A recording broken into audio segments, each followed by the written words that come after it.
Épuisée, elle va s'arrêter de chanter et à la surprise générale, elle va même s'excuser auprès de son public. Je suis désolée de vous laisser tomber comme ça, mais je ne vais pouvoir chanter qu'une chanson de plus. Ne vous inquiétez pas, c'est juste un rhume. Je n'aurais vraiment pas dû chanter ce soir, mais je ne voulais pas annuler le concert. Un coup de froid qui a de quoi inquiéter, car la chanteuse, extrêmement diminuée, se remet tout juste d'une grave maladie. Kylie a tout fait pour remonter sur scène très vite, peut-être trop vite. Fragilisée, personne ne sait aujourd'hui si Kylie Minogue aura la force de reprendre sa tournée mondiale. Première date, le 6 mai prochain à Paris. Un défi de plus pour la star qui fêtera cette année ses 40 ans et qui a déjà l'impression d'avoir surmonté 1000 épreuves. Et oui, les épreuves, Kylie Minogue connaît. Dès son plus jeune âge, sa maman la pousse sur les planches. À seulement 17 ans, elle devient une grande star de la télé en Australie. Puis elle se lance dans la chanson grâce au trio Stock, Aiken et Waterman, les faiseurs de tubes du moment. Mais au début des années 90, un premier coup dur arrive à la chanteuse. Elle a 24 ans, elle choisit de s'émanciper.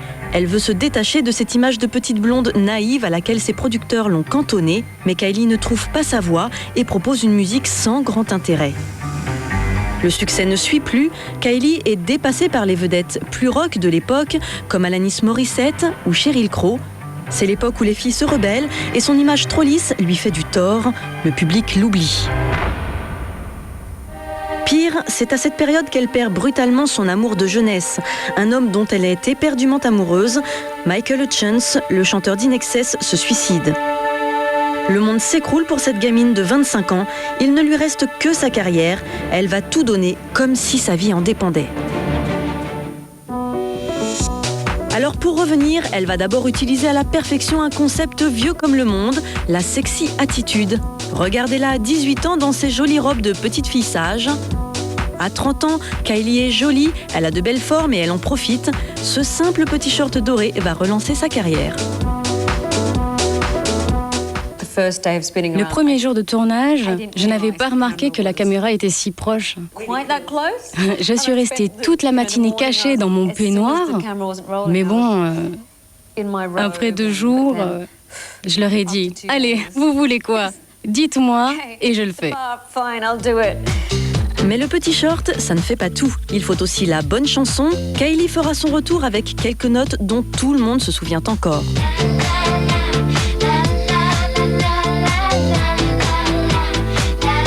C'est le titre mythique de Kylie Minogue. Avec cette chanson, elle est numéro 1 dans plus de 20 pays et elle entame une tournée mondiale à guichet fermé. Tout lui sourit, car au même moment, elle rencontre celui qui va remplacer Michael Hutchence dans son cœur. Il est français, c'est l'acteur Olivier Martinez et ils vivent une histoire d'amour passionnée. La belle tourne enfin la page des années difficiles. Pourtant, en mai 2005, une nouvelle effroyable tombe. Nous sommes très peinés de devoir arrêter la tournée. Mais le plus important, c'est la santé de Kylie. C'est ça qui prime sur le business. J'espère que les fans nous comprendront. À 37 ans, la chanteuse est atteinte d'un cancer du sein. Elle est contrainte de stopper sa carrière pour se soigner. Kylie est effondrée à l'idée de quitter une nouvelle fois son public, mais c'est avec le sourire et une grande confiance qu'elle lui dit au revoir. Merci mes amours. J'espère revenir très vite. Kylie reste forte, mais son équipe, elle, craque. Et c'est la chanteuse elle-même qui rassure ses troupes. Elle n'a jamais voulu imaginer le pire. Elle veut guérir pour revenir au plus vite, car la jeune femme sait que dans ce métier, la concurrence est féroce et que les jeunes chanteuses en vogue sont prêtes à tout pour lui prendre sa place. Quand elle entre à l'hôpital pour se faire opérer, le monde entier retient son souffle et attend des nouvelles de la belle Australienne. Kylie Minogue a été admise à l'hôpital de Melbourne hier après-midi. Je suis heureuse de vous annoncer que l'opération s'est bien passée. Je suis confiante car nous avons traité le cancer à temps. Elle est maintenant sur la voie de la guérison. Un cancer du sein, une tragédie pour toute femme et encore plus pour Kylie Minogue, icône sexy et glamour qui a tout misé sur son physique. Pour se soigner, les traitements sont extrêmement lourds. Elle perd ses cheveux et assume cette image de femme malade. Elle ne baisse pas les bras et suit sa convalescence en France auprès d'Olivier Martinez qui la soutient dans cette épreuve. La chanteuse reste souriante et digne, même dans les instants les plus douloureux. Kylie guérit, mais elle voit désormais la vie différemment. Elle est toujours très affectée par la maladie. D'ailleurs, regardez sa réaction quand une journaliste lui demande simplement comment elle va. How are you today? How do you feel? Good. Good? Hang on. Yeah? Yeah. Better?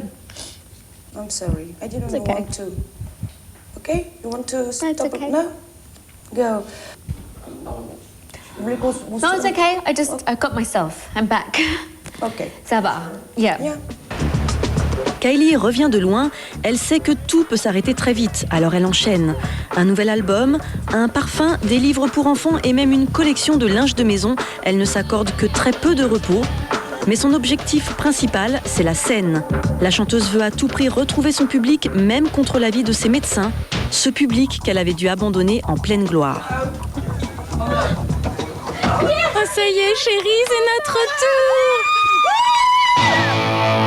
Ses efforts sont récompensés. Après des mois de répétition, elle reprend enfin sa tournée là où elle l'avait laissée 2 ans plus tôt. J'ai des papillons dans les yeux. Kylie est une des artistes de sa génération qui a sans doute le plus souffert. Mais à l'inverse d'autres stars capricieuses, elle a toujours conservé son sourire et sa simplicité.